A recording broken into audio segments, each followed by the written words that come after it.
চলুন বন্ধুরা, আজ আপনাদের সাথে পরিচয় করিয়ে দিই এক হতভাগ্য বাঙালি ডাক্তারের। যুগান্তকারী আবিষ্কারের পরেও যে পায়নি কোনো স্বীকৃতি, লাঞ্ছিত ও অপমানিত হয়ে বেছে নিতে হয়েছে আত্মহত্যার পথ। আইভিএফ বা ইন ভিট্রো ফার্টিলাইজেশন, এই নামটি অনেকে না জানলেও টেস্ট টিউব বেবি এই নামটির সঙ্গে আপনারা হয়তো অনেকেই পরিচিত। এই পদ্ধতি পৃথিবীর চিকিৎসা পদ্ধতিতে এক আমূল পরিবর্তন সৃষ্টি করেছিল। প্রাচীনকাল থেকেই কোনো দম্পতির সন্তান না হলে সেই মহিলাকে চরম অপমান সহ্য করতে হতো। কিন্তু এই পদ্ধতিতে মাতৃদেহের বাইরে শুক্রাণু ও ডিম্বাণু নিষেক ঘটিয়ে ভ্রূণ উৎপন্ন হলে তা পুনরায় প্রতিস্থাপিত করা হয় মাতৃদেহে। ফলে অনেক মায়ের কোল আলো করে আসে সন্তান। এ এক বিজ্ঞানের অভূতপূর্ব আবিষ্কার, যা বহু মায়ের মুখে হাসি ফুটিয়েছে। এই আইভিএফ এর আবিষ্কর্তার নাম রবার্ট এডওয়ার্ডস এবং প্যাট্রিক স্টেপটো। এই আবিষ্কারের জন্য রবার্ট এডওয়ার্ডস 2010 সালে নোবেল পুরস্কার পান এবং তখন ডক্টর প্যাট্রিক স্টেপটো বেঁচে না থাকায় তাকে এই পুরস্কার দেওয়া যায়নি। কিন্তু এই গল্পটা হয়তো পাল্টে যেতে পারত, আর একজন নোবেল লরিয়েটের নামে উজ্জ্বল হয়ে উঠতে পারত এই বাংলা। এই ডক্টর এডওয়ার্ড ও প্যাট্রিকের হাত ধরে 1978 সালের জুলাই মাসে পৃথিবীর বুকে পা রাখা প্রথম টেস্ট টিউব বেবি লুইস ব্রাউনের জন্মের মাত্র 67 দিন পর বাংলার মাটিতে পা রাখে ভারতের ফার্স্ট এবং পৃথিবীর second test tube baby Durga doctor Subhash মুখোপাধ্যায়ের হাত ধরে। আপনারা যদি ভেবে থাকেন তাকে নিয়ে মিডিয়াতে হইচই পড়ে গিয়েছিল, ভুল ভাবছেন। বরং বাংলার মাটিতে নোংরা রাজনীতির শিকার হতে হয় তাকে। বাংলার তথা ভারতের প্রশাসনের একটু সাহায্য পেলে হয়তো আরও বহু আগেই তিনি সফলতা পেতেন। কিন্তু সাহায্য তো দূরের কথা, ডক্টর সুভাষ মুখোপাধ্যায় সম্পূর্ণ নিজের চেষ্টায় সাফল্যের পরেও চরম বিরোধিতা এবং অপমানে বিদ্ধ হতে হয় তাকে। ডক্টর মুখার্জি কলকাতা বিশ্ববিদ্যালয় থেকে ফিজিওলজিতে বিএসসি করে ক্যালকাটা ন্যাশনাল মেডিকেল কলেজ থেকে এমবিবিএস পাশ করেন 1955 সালে।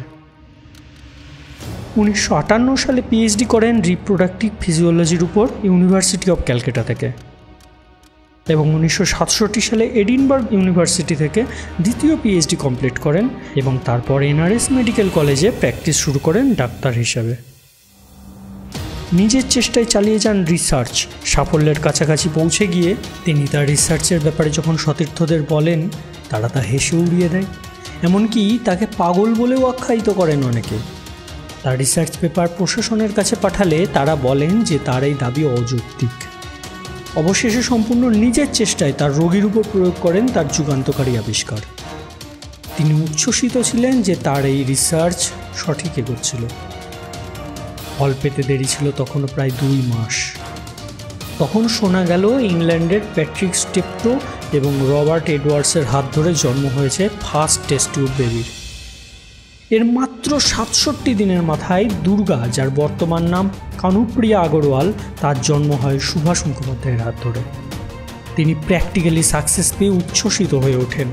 পুনরায় যোগাযোগ করেন প্রশাসন ও সরকারের সাথে, কিন্তু এবারেও ফল মিলল না। তারা এবারেও প্রত্যাখ্যান করল ডক্টর মুখার্জিকে। ডক্টর মুখার্জি হাল না ছেড়ে তার রিসার্চ পেপার পাঠিয়ে দিলেন বিদেশের সায়েন্স জার্নালগুলোতে। বিদেশে কনফারেন্সে যাওয়ার ডাক আসলেও আবার বাধা সেই সরকার। পশ্চিমবঙ্গ সরকার তথা ভারত সরকার তাকে যেতে দিল না। অবশেষে বিধ্বস্ত হয়ে 1981 সালে 19 জুন নিজের কলকাতার বাসভবনে আত্মহত্যার পথ বেছে নেন তিনি তার সুইসাইড নোটে লেখেন, I can't wait every day for a heart attack to kill me. আর তার রিসার্চ পেপারও সম্পূর্ণ ধামাচাপা পড়ে গেল। তার মৃত্যুর 5 বছর পর 1986 সালে ডক্টর টি.সি. আনন্দ কুমার বেঙ্গালুরুতে জন্ম দেয় টেস্ট টিউব বেবি হর্ষের। তাকে সম্মানিত করা হয় ভারতের প্রথম টেস্ট টিউব বেবির জনক হিসেবে।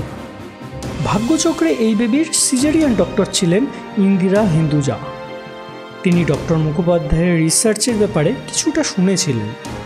তিনি ডক্টর আনন্দকে এই ব্যাপারটা জানান।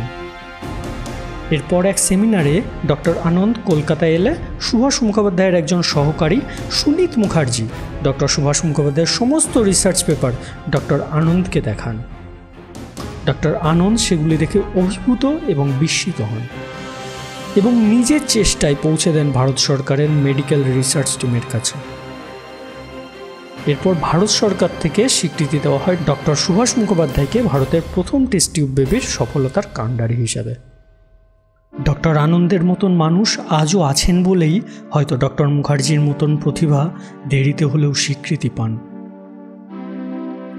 এরপর কানুপ্রিয়া আগরওয়াল ওরফে দুর্গা তার 25তম জন্মদিনে প্রেস কনফারেন্স করে প্রথমবার সর্বসম্মুখে ডক্টর মুখোপাধ্যায়ের এই কৃতিত্বের কথা তুলে ধরেন। ডক্টর সুভাষ মুখোপাধ্যায়ের জীবনকে কেন্দ্র করে রমাপদ চৌধুরী অভিমন্যু নামে একটি বই লেখেন। সেই কাহিনীকে ভিত্তি করে পরিচালক তপন সিনহা তৈরি করেন একটি চলচ্চিত্র, নাম এক ডক্টর কি মত। পশ্চিমবঙ্গ তথা ভারতের নোংরা রাজনীতির শিকার হয়ে একজন প্রতিভাবান ডক্টরকে এইভাবে প্রাণ দিতে হলো।